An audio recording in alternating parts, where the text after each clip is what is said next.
The discussion here now moves into, we should have enough time to cover both of these, still with logical vices. These are the bad parts of your web of beliefs. You don't want extreme skepticism. You don't want extreme relativism. Those you can think of almost as, they're not necessarily opposites, but you want something in the middle, and you get those virtues that we talked about before. Conservatism and revisability. Those two go hand in hand. You want to have a barrier that stops absurd beliefs, unjustifiable beliefs. Just any old belief from jumping into your web of beliefs. That's conservatism. You want it to be revisable, though, that you let in some.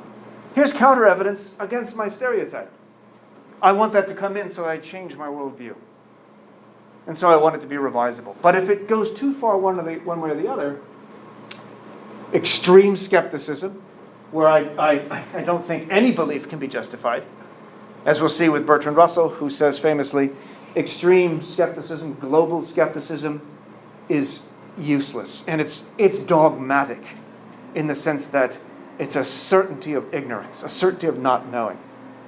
He thinks the other direction, certainty of knowing, that absolutism is dangerous. We'll talk about that in a moment. What am I talking about with skepticism? A little bit is good. Some skepticism is good.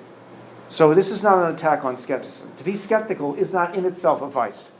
It's the extreme of it. So for instance, don't believe everything you read on the internet. There's a quote from Bob Dylan, who was the drummer of the band Metallica.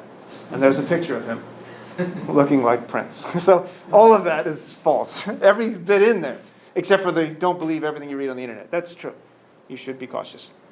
You all know that that's Prince, and Bob Dylan was not a drummer for Metallica. So some skepticism is good. But what happens if I go too far? Socrates has been quoted and is on the internet in various memes as having said, the only thing I know is that I know nothing. I looked, I couldn't find that. I don't know where he said that explicitly. This is a good funny meme. The only thing I know is I know nothing. And then I say to Socrates, oh, hey, don't say that, you know things. And then Socrates is about to clarify. No. I meant, and then he gets cut off. If you want, I can teach you some stuff. It's a tree. That's funny. But Socrates is not saying the absurd claim, I know nothing. Why is that an absurd claim? Yeah? Because to say that you know nothing is already a knowledge claim. Exactly. And so it's self-refuting. If it's true that I know nothing, then it's false. Because I know one thing, and what's that? That I know nothing. But if it's true that you know nothing, then it can't be true that that first sentence is known by you. It's self-refuting. And Socrates used that reasoning that I just used against extreme relativists in a dialogue called, in the Republic, against a guy named Thrasymachus, and he used it elsewhere, I think, against Protagoras, in the Protagoras. And so he's aware of that. And so he's being ironic in one sense, but he's also saying, here are things I know, but also I don't know. I know that I know more than Euthyphro, the priest, about piety. But I still don't know exactly what piety is. I just know he doesn't know, even though he's a professed expert in all things holy. Socrates asks these people, what is this? The what is it question. What are the necessary sufficient conditions? Socrates does not know, and that's why he's genuinely asking questions. But his wisdom, Socrates, is in recognizing where he is ignorant. And we'll talk about that with expertise and the Dunning-Kruger effect later on. Extreme skepticism is problematic. Not skepticism as such. In fact, the Greek term skepticism, coming from skepsis, just means investigation. It's not starting from knowledge is impossible. Now let's go try and figure things out. That's, as Bertrand Russell points out, useless. Once you've started with knowledge is impossible, you're done. There's no point in even getting up. There's no point in doing anything. If you really genuinely believed that knowledge was impossible, everything you say then becomes useless. It undermines itself. And we've seen why that might be.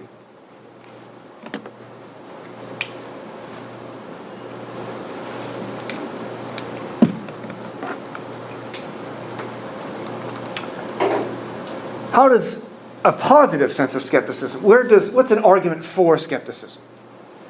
Well, first thing we ask, what are the sources of our claims to knowledge? We have all these beliefs. Where do they come from? And the most obvious is that it comes from perception. I'll go through this history really quickly. When I say I know something, I know it because I saw it. I perceived it. I'll believe it when I see it, is the phrase we oftentimes use. Good enough. It's true because I saw it. Well, that's no good. It's not going to work, the skeptics will say, because it's too easy to point out where our perceptions, seeing, smelling, tasting, hearing, touching, and so forth, have been flawed. And the skeptic can always say, but how do you know? What confirms that that perception is accurate? What justifies it? How do you know that pencil is not bent or is bent? How do you know that that's water in the distance? How do you know that that's your friend? How do you know that that person's guilty? Well, I saw him with my own eyes. How close were you? Were you wearing glasses? Do you need glasses? What did you hear? There you're relying upon sense perception, but also the testimony of an individual, which I'll talk about in a second. Sensations, perceptions can be mistaken. That's why science uses perceptual enhancers like microscopes and telescopes and so forth, and other instruments to correct for our flawed perceptions. Yes? Yeah. Isn't that known as empiricism? Yes. And the skeptic says, since our experiences have been flawed, our senses have gotten things wrong in the past, we cannot know for sure that our web of beliefs is set up correctly. Now, if we're going to be charitable to the skeptic, instead of saying, I don't have any beliefs because I'm a skeptic, that's ridiculous. Everyone has beliefs. It's impossible to not have a belief. To be a skeptic is to have the belief that skepticism makes the most sense. A more charitable interpretation of the skeptic is to say, I got a bunch of beliefs, but none of them can be justified. And yeah, I act on them. I can't avoid acting on beliefs, but I can't give you reasons for why they're true. I have doubt. There's always possibility of doubt. I'm not going to talk about this here, but it's a common image that's used to describe religion, in fact. 203. 206. Philosophy 206. That's good though. Going back to Jain philosophy, what is God? What is religion? What is the world? Well, each religion has its own perspective. And the elephant represents the world, and the blind men represent each different religious take. And so each of them are correct. And there's a kind of relativism here too. But I include this with skepticism because, are they correct? What's an elephant? Well, this guy says it's a snake. That's a tree. That one says it's a rope, it's a wall, it's a fan, it's a spear. Maybe they're all partly correct. And if we just compile all their individual perspectives, we'll get the true understanding of an elephant. But is that the case? What is the combination of a tree, snake, spear, wall, rope, and fan? It's damn sure not an elephant. So that analogy I found to be somewhat strange. It doesn't help explain our unique individual perceptions. It shows us that we actually don't have access. We don't have a perception of reality. And in the intro class, I talk about this, Magritte's The Human Condition 1. How can we know the canvas accurately portrays what's outside? The canvas here is to be representing our ideas. I'm not going to go into the details here. But the idea is that I don't directly perceive reality. Reality is a representation in my mind. I don't have direct access to the world, to you all. You are all a mental image in my head that is hopefully representing accurately what's out there. Go ahead. Is there a relationship between skepticism and conspiracy theories? Yes. There are plenty. And there are varying degrees to it. And I'll get to this at the end of the semester. So I can't, that's too big right now. Conspiracy theorists are really good at maintaining self-concealing, consistent web of beliefs that does not necessarily connect to the world. But they're really good at coming up with what are known as ad hoc rationalizations to address any counter-evidence. And in some cases, they'll go so far as to say, you don't know, because no one does. I'll get to that in a second. So there is a connection here. Testimony from other people is another source. So our perceptions, our experiences, that gives us access. That gives us beliefs. But we can't justify those because they don't give us certain knowledge. So the skeptic can always come in and say, how do you know? Well, I heard it from other people. then the skeptic can simply say, well, who are these other people? Are they trustworthy? Are they liars? Are people prone to lie? People do lie. Probably everyone has lied. How do you know they weren't lying in that moment? And if they're not liars, if they're trustworthy, are they reliable? Are they experts? Do they know what they're talking about? Are their beliefs that they're giving to you based on their own perceptions? And we're back to part one. Perception, senses, which can be flawed. We'll come back to this with expertise. Is the source trustworthy? Is the source an expert?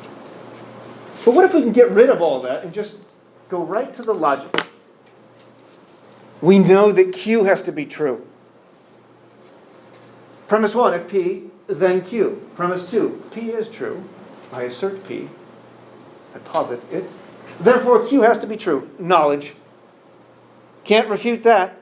Therefore, the skeptics lose. Correct? What form of reasoning is this called? Modus ponens. Yes. And we know it's valid. Anything that fits that form is valid, which means it's truth preserving, which means that conclusion has to be true. So there we go. We've contradicted the skeptics. We found a case of knowledge. Yes? Deductive proof. Actually, I already hinted at what's wrong here, but I tried to hide it real quick. What question would you ask? If we were a skeptic, what would you say? How do we know P is true? That's it. How do we know P is true? And what does P stand for? These are variables. Once you plug in real-world content, you've left the clarity of deductive, formal logic. And how do I establish that P is true? Well, I might have to go back to senses. I might have to go back to inductive inferences. I might have to go back to empirical data. I might have to go back to the testimony of others, and so forth. In each case, I do not have an absolute degree of certainty.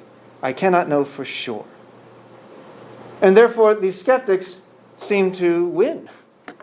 We can't justify our beliefs. To which we might respond with, your standard of justification of knowledge is unjustifiably high. And here we'll go back to that parallel with the tobacco industry. You're going to say our product is causing cancer? Or Dow Chemical. You're going to say that these CFCs are damaging the ozone? You're going to say that salt is causing deaths and strokes and heart attacks and high blood pressure? By the way, just came out, what's the group? The FDA saying we're eating too much salt. Surprise! It's too much salt in every damn thing that you eat. We should probably have less salt. And we might say, well, that's up to the consumer. Okay, instead of buying this product, I'll buy this other product here that has 500 milligrams of sodium, and this one's got 800. It's still way too much. And the salt industry, and there's going to be a salt lobby, they're going to push. Restaurants are already pushing. Food product makers are already pushing against any kind of change that makes the amount of salt get reduced. They will argue, as the sugar industry does, there's no causal connection that we can know for sure. It's the same process that goes back to the tobacco industry, that goes back to the CFCs. We cannot prove with certainty that our product causes this ailment. And the response should be, you're correct, but your bar is too high. It's unjustifiably high. It explodes. It's the nuclear option. It explodes all sources of knowledge just to prove that your position is not undermined. Oh, it's not here. Let me jump to that. Oh, it's not there yet. Shoot, I should have done it right there. I'm out of order here. Before I get to that, let me just remind us what self-refutation means. Skepticism, to a degree, is fine. Extreme skepticism is self-refuting. It's like the liar paradox, which I've referred to before. Everything I say is a lie. If that's true, then it's false. There's no knowledge, and I know it. That is self-refuting. And as Bertrand Russell points out, that kind of dogmatism, it is a dogmatism, it's a certainty, interestingly, of not knowing, a certainty of ignorance. And it's not just saying I'm ignorant, it's saying knowledge is not possible. We don't have knowledge. That, for Russell, is a kind of useless dogma, a dogma of certainty of not knowing. There are other problems with it. It's not just self-refuting. Extreme skepticism undermines, poisons the well, if you recall that phrase. Poisons the well of sources of knowledge. Let's imagine arguer 1 says there's considerable evidence that the earth is spherical. And we can borrow from Captain Kirk, otherwise known as William Shatner, who just went up into space, for real, and he tells us the earth is not flat because he checked. To which some might say, and flat earthers, of course they do, say that that view from space is really just the perception of a flat disk, and your perceptions were flawed. And then you might say, well, wait a minute, we have other data. We can go back to Aristotle and his arguments that the earth is spherical. We can use navigational techniques. We can use, how many other techniques are there? How many other methods? How many other arguments are there that the earth is actually spherical? And once you start to compile those, and the flat earther is responding with, yeah, but, eventually the yeah, buts run out. And instead, they're left with this last resort. How can anyone really know anything? And that appeal to extreme skepticism is another way of saying, yeah, you've made some really good points, but only if knowledge is possible. I'm willing to blow up the whole system and all industries and systems of creation of knowledge just so I don't lose this little debate. It's called the nuclear option, as Carl Sagan puts it. Can we really know anything at all? You're willing to go that route? Tobacco industry. Can we really ever know anything based on causal reasoning? You want to throw all that out? That is absurd. Therefore, the bar for knowledge as certainty is simply too high and absurdly high.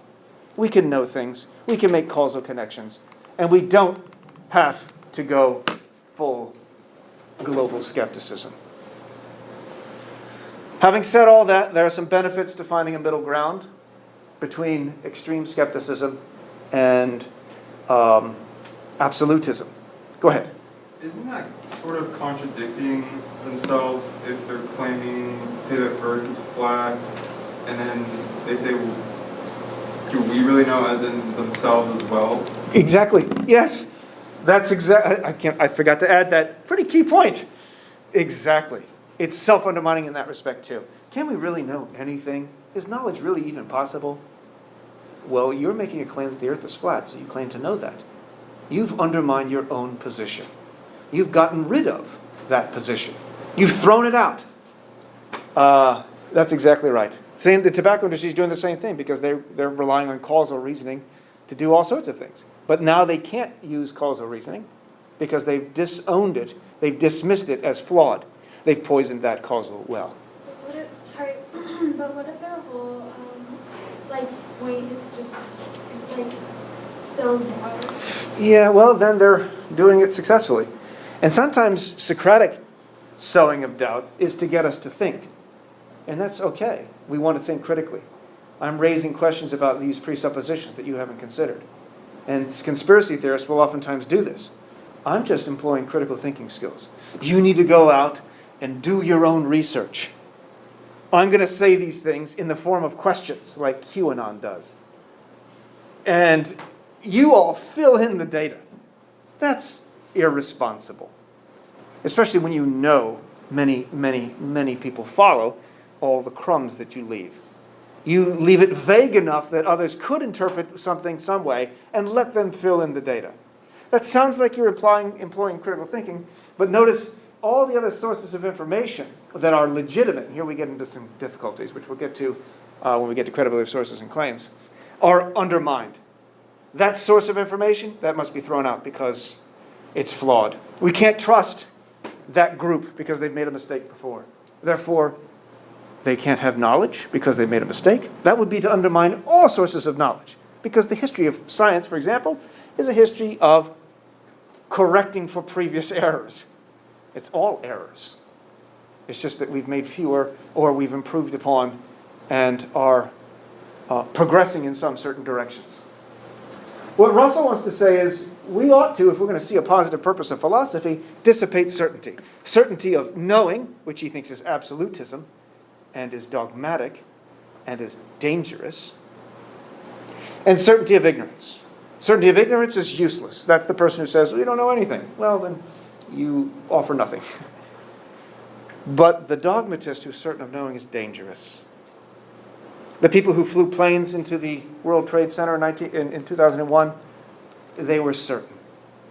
They were certain that what they were doing was right and that they were going to gain from it in some way. That kind of certainty is dangerous. The kind of certainty that Russell sees one willing to die and kill for is problematic. He was asked, what did he say? I would never fight or die for a belief or kill for one because I might be mistaken. That's a kind of fallibilism.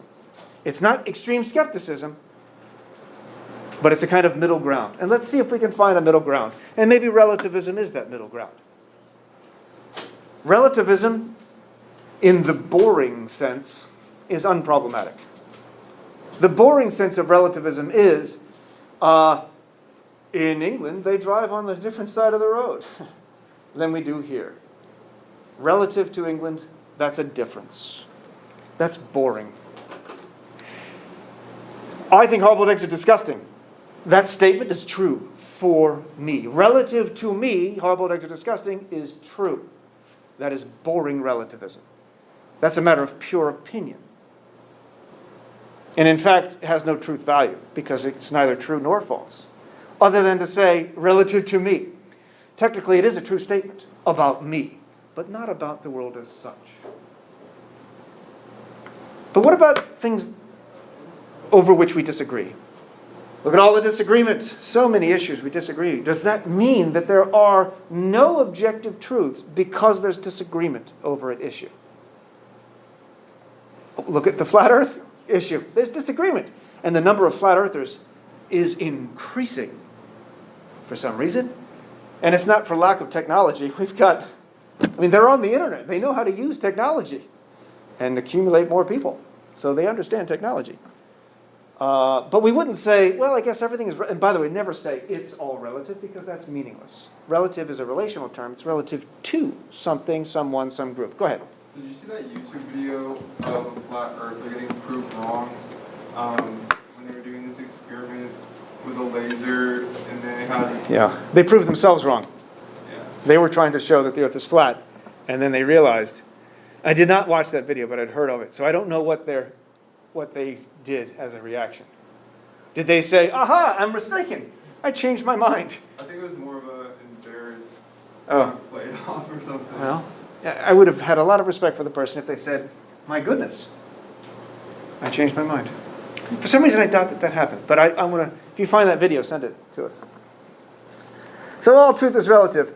And maybe that leads us into a positive area where we can say, yeah, I've got certain truths. You do you. Let's find a middle ground, a golden mean. And that's oftentimes wonderful. But if that's our goal in any kind of disagreement, any kind of dispute, and it's always, regardless of the dispute, regardless of the content, the goal is to find a common ground, that may be problematic. In fact, there's a fallacy called the fallacy of the mean. And here's an example of it via a joke. Susan, I heard you got a cancer diagnosis. I'm so sorry. Well, Karen, it's a little more complicated. I have this tumor. The first doctor said it was cancer and had to come out immediately. So I went to get a second opinion. The second doctor said it's benign and should stay because the surgery itself is dangerous. So what are you going to do? Which doctor should you listen to? They are both professionals. So I'm going to listen to both and have them only remove half of it. End quote.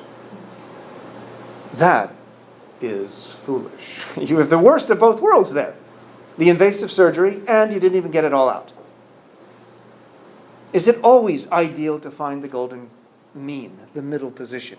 You've got on one end of the spectrum a Holocaust denier, and then on the other, Elie Wiesel, who suffered through the Holocaust. He says the Holocaust happened, it was awful, over 6 million Jews were murdered. The Holocaust denier says, nope, didn't happen. And you, as moderator, say, let's find a happy medium, shall we? And what in the world would that be? Oh, you have an answer? The answer would probably be half of the people died. Why, yeah, right. Yeah, okay, it happened, but it wasn't all that bad. That's unappealing as well. And yeah, so it's not always the case that we seek a happy medium. Let me say some things that are, well, we'll look at some positives of cultural relativism. But before I do that, let me distinguish cultural groups from subjectivism, which is to say, a belief is true relative to me, relative to an individual. Oftentimes people will say that all morals are relative. Everyone has different morals, or something like that. Now let's imagine that's the case. If we're talking about something beyond pure taste, if we're talking about value, if we're talking about ethics, if we're talking about epistemology, things about the world, to say that something is true because I believe it has perhaps unintended consequences if one hasn't thought this through. That would mean that any belief I have is going to be true by virtue of me having it. Because if I'm a subjectivist, which is to say a subjective relativist, or truth is relative to the subject, to the individual, I'm the only arbiter of truth. Is it true? Well, to me, it is. And since I have nothing else to point to but myself, any belief I have is going to be true. And it's true because I have it, which leads to an obvious refutation, perhaps obvious. And it goes back to our reductio ad absurdum approach to reasoning. If subjective relativism is true, note the contradiction that comes out. Note the absurdity that follows if we accept that subjective relativism is true. So premise one, assume it is the case. If subjective relativism is true, then whatever I believe is true. Why is that? Because, as per subjective relativism, truth is relative to the subject, which is another way of saying it's determined by that subject. If everything I believe is true, then I am infallible, which means I cannot be mistaken. Now, can I be mistaken about feeling pain? My leg hurts right now. And you tell me, no, it doesn't. Sorry, you don't get to say that. I could be mistaken about what caused the pain in my leg, but I don't think I could be mistaken about the pain I'm experiencing. That's true by virtue of me experiencing it. But that's a different claim than the earth is flat. It isn't true about the earth simply because I possess that belief. But if I'm a subjective relativist, I have no way of discounting that claim. I am not infallible. I can be mistaken. I have made a mistake once. And that's all it takes. One mistake to show you are, in fact, fallible, capable of error. And if that's the case, then not everything I believe is true. And if not everything I believe is true, then subjective relativism is false. And if you wish, you can add boo. If you have a microphone, that's where you would release it. Have it fall to the ground, which I did once at I started our philosophy club years ago. We did kind of like beat poetry, or what is it called, open mic poetry, but it was open mic philosophy. So you get up there and spit out some arguments, and then somebody would rebut them. And I did that. I pushed that. I gave an argument, and then I dropped the mic and broke it, and we were not asked back. It's really stupid. I should have just said boom. It's dumb. So this argument, same structure, could be used against social relativism as well, cultural relativism as well, although it's not as obvious. Here it's pretty clear. Plug in cultural relativism in each of these cases. Assume cultural relativism is true. If cultural relativism is true, then whatever the culture believes is true is going to be true based on that culture's belief. That means that culture is infallible. But no culture is infallible. Every culture has made mistakes, as we'll see. So it's not the case that everything the culture believes is true, therefore cultural relativism is false. The reason this is harder to apply is because it's not an individual. Cultures are comprised of groups of people. And so there could be, as we're going to see, some disagreements. But social, cultural relativism is a little different. How do I know something is true? Well, it's dependent upon, contingent upon, relative to a particular culture that I may belong to. Let me first give you some positives of cultural relativism. In general, it's the position that moral propositions or truths about epistemology, general beliefs about science, about nature, about people, do not reflect absolute or universal truths. Put another way, there's no single standard by which to assess an ethical position's truth or an epistemological position. So it's not just ethics, although that's typically where it's employed. You take a class in sociology or cultural anthropology, and you'll find a predominant view there of cultural relativism, and for a good reason. It's usually in response to a kind of hegemonic absolutism. Relativism is a reaction to absolutism, which is to say, this view, this culture has the truth, from which all other truths should be judged. All other claims, all other belief systems should be judged. But a relativist is pushing back and saying, no, instead it's not that, and here I have different cultures. Culture A is different than culture B. But that difference does not entail inequality of beliefs, of morals, of epistemology. It does not imply inferiority. Difference doesn't equal inferiority. All ethical or epistemological positions, and here's the interesting point, are of equal value to the relativist. There's no one cultural value system that's superior to another. How else would you determine that? Because, according to the relativists, there is no absolute standpoint. There's no God's eye perspective from which we can judge culture A is superior to culture B for these reasons. All we have instead are competing cultures with their own independent set of rules. Go back to Wittgenstein. Each has their own language games. Each has their own set of rules. So the relativist is saying something like this. Culture A is playing chess. Culture B is playing checkers. Culture A says, hey man, you're breaking the rules. You can't move your queen that way. And culture B says, what are you talking about? We're playing checkers.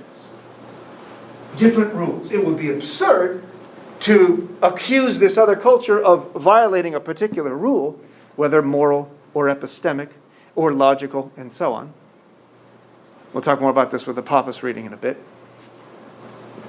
It would be as absurd to tell them they're breaking the rules as it would be to tell somebody who's playing checkers they've broken the rules of chess. It's applying the wrong set of rules. And we could say, all right, well, I won't use my culture's criteria. I'll use this one, which is absolute, that everyone can access. But the relativists have denied that that's an option.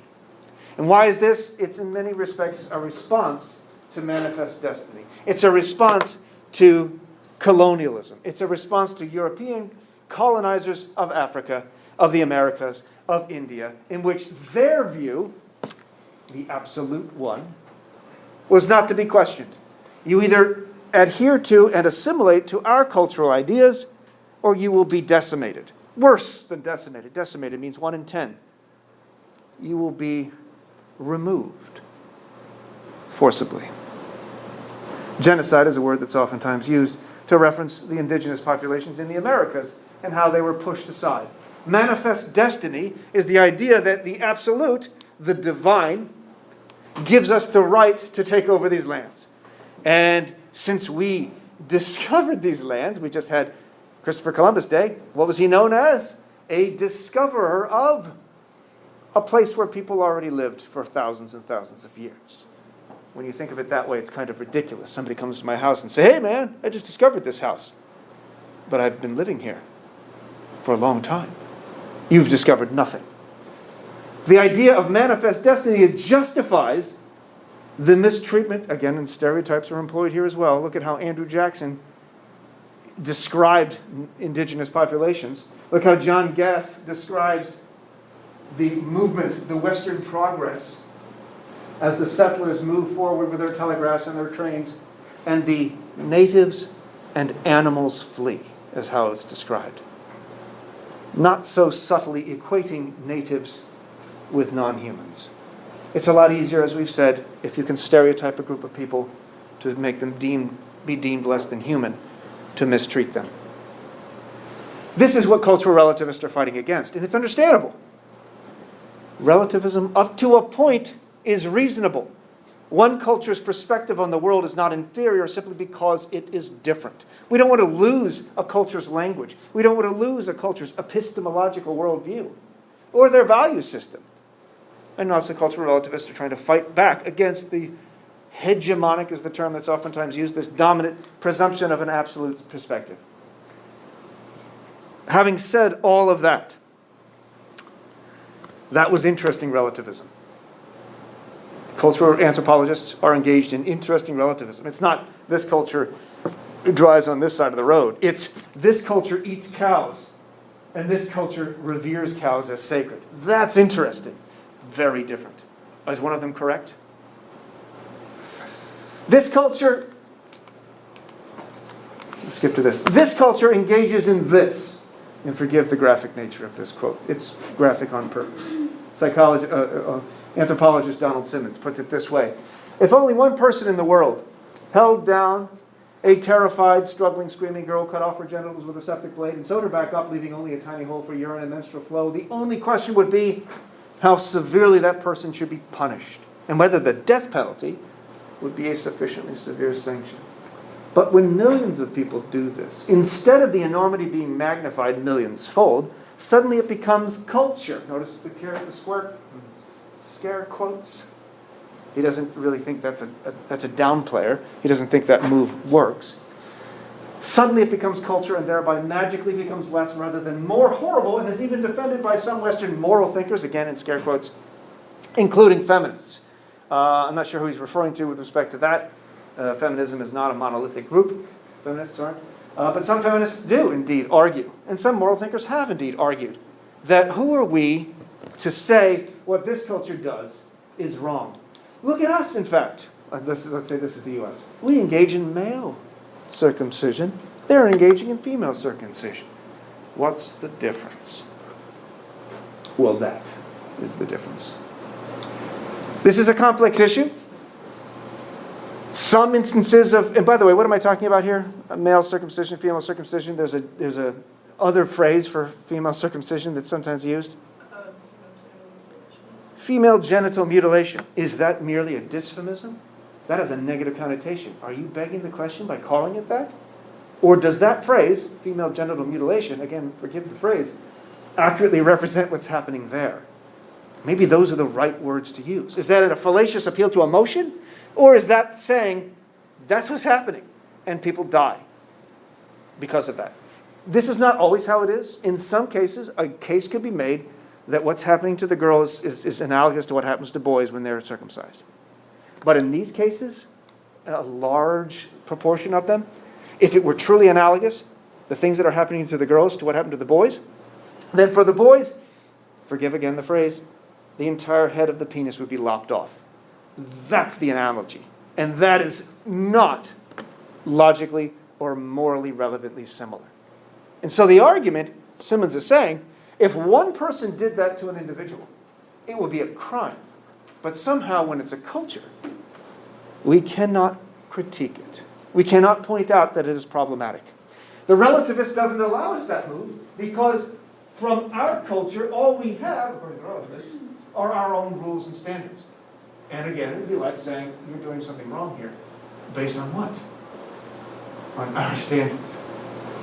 One move you can use to avoid cultural relativism, or rather to critique something as problematic in a particular culture that's not your own, is to be Socratic and say, within your own culture, there's a problem.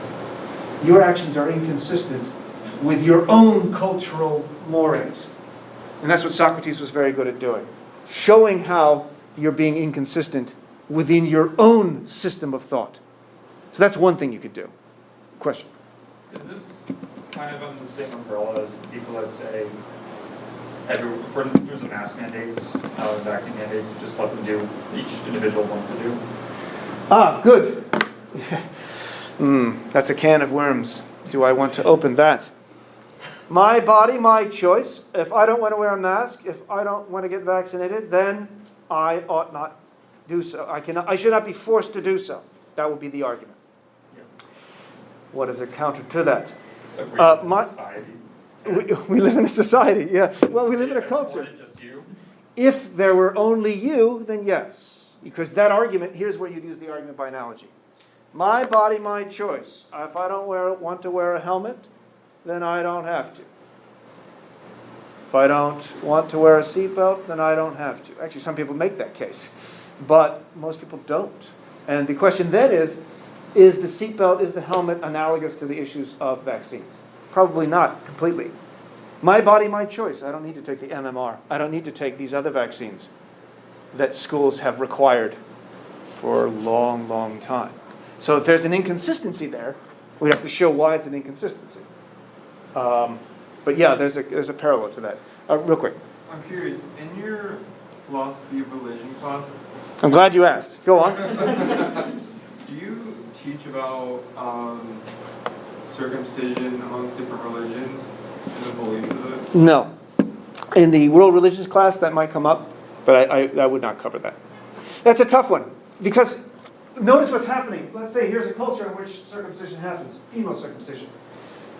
The girls are given options. You don't have to do this process, but good luck in getting married.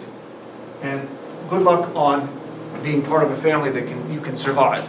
So talk about oppression, you're given options. Either go through this process, and it's within a patriarchal society in most cases, in which the process is done to make sure there's purity. There's a lot of details involved in this, which anthropologically I don't have time to go into. But the girls are suffering, and they're suffering horribly, and they're dying in many cases. What can we use to justify that? And when we critique a culture that engages in that, is it a critique of the culture, or is it a critique of the process within that culture, the practice within the culture? Can you not critique a person's actions without critiquing them as an essential entity? Can I not say that your actions are flawed without saying you are flawed? Can I not say that the way Americans treat their elderly is wrong, is problematic, without saying America is therefore shit? Do you see what I mean?